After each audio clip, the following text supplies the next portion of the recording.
باخبر حکومتی ذرائع نے انکشاف کیا ہے کہ حال ہی میں 26ویں آئینی ترمیم کے ذریعے تشکیل کردہ 5 رکنی آئینی بینچ کی سربراہی کے لیے جسٹس فائز عیسیٰ کے سب سے قابل اعتماد ساتھی جسٹس امین الدین خان کا نام تقریباً فائنل کر لیا گیا ہے، جس کی حتمی منظوری جوڈیشل کمیشن آف پاکستان کے اجلاس میں دی جائے گی۔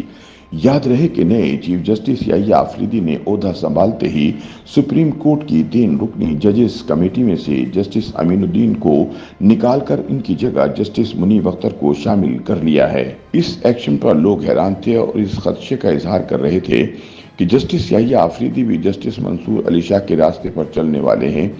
تاہم اب حکومتی ذرائع یہ دعویٰ کر رہے ہیں کہ سپریم کورٹ کی ججز کمیٹی میں شامل تینوں سینئر ترین جج حضرات یعنی جسٹس یحییٰ آفریدی، جسٹس منصور علی شاہ اور جسٹس منیب اختر آئینی بینچ کا حصہ نہیں ہوں گے، چونکہ وہ پہلے ہی ججز کمیٹی کا حصہ بن چکے ہیں۔ ایسے میں سینیورٹی لسٹ پر چوتھے نمبر پر موجود جسٹس امین الدین خان آئینی بینچ کے لیے چنے جانے والے سپریم کورٹ کے ججز کی سینیورٹی لسٹ میں پہلے نمبر پر آ جائیں گے اور اس وجہ سے آئینی بینچ کے سربراہ بنا دیے جائیں گے۔ حکومتی حلقوں نے دعویٰ کیا ہے کہ اس حوالے سے کوئی ابہام موجود نہیں ہے۔ ان کا کہنا ہے کہ اگلے چند روز میں جوڈیشل کمیشن آف پاکستان کی تشکیل کے بعد آئینی بینچ کی تشکیل کر دی جائے گی۔ آئینی بینچ میں سینیورٹی کی بنیاد پر جن ججز کو شامل کیے جانے کا امکان ہے، ان میں جسٹس جمال مندوخیل، جسٹس نعیم افغان اور جسٹس عائشہ ملک کے نام نمایاں ہیں۔ حکومتی حلقوں کا کہنا ہے کہ 26ویں آئینی ترمیم کے بعد سپریم کورٹ کی 3 رکنی ججز کمیٹی کی اہمیت کافی کم ہو چکی ہے اور جسٹس منصور علی شاہ اور جسٹس منیب اختر کی اس کمیٹی میں شمولیت سے کوئی فرق نہیں پڑتا۔ تاہم یاد رہے کہ اس وقت سپریم کورٹ کی جانب سے پی ٹی آئی کو مخصوص نشستیں دینے کے فیصلے کے خلاف الیکشن کمیشن کی نظر ثانی درخواست حکومت کے لیے خاص اہمیت کی حامل ہے۔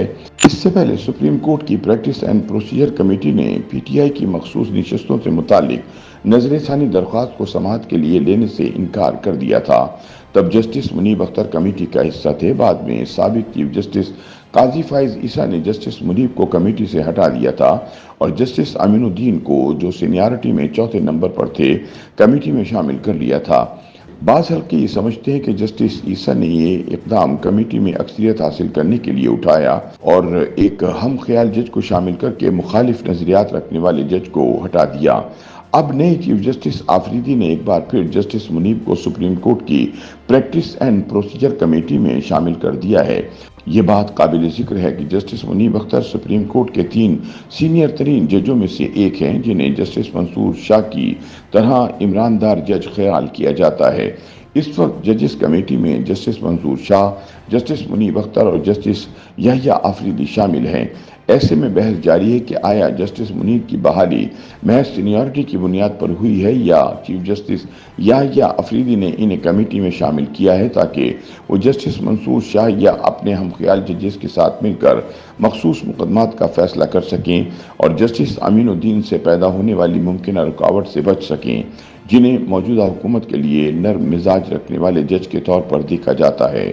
لیکن قانونی حلقوں کا خیال ہے کہ 26ویں آئینی ترمیم کے بعد یہ فرق زیادہ اثر انداز نہیں ہوگا۔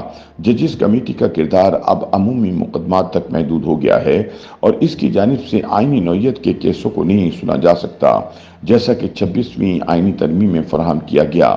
26ویں آئینی ترمیم کے بعد چیزیں تبدیل ہو چکی ہیں اور سپریم کورٹ کی پریکٹس اینڈ پروسیجر کمیٹی اب صرف عمومی نوعیت کے کیسوں پر فیصلہ کر سکتی ہے، آئینی نوعیت کے کیسوں پر نہیں۔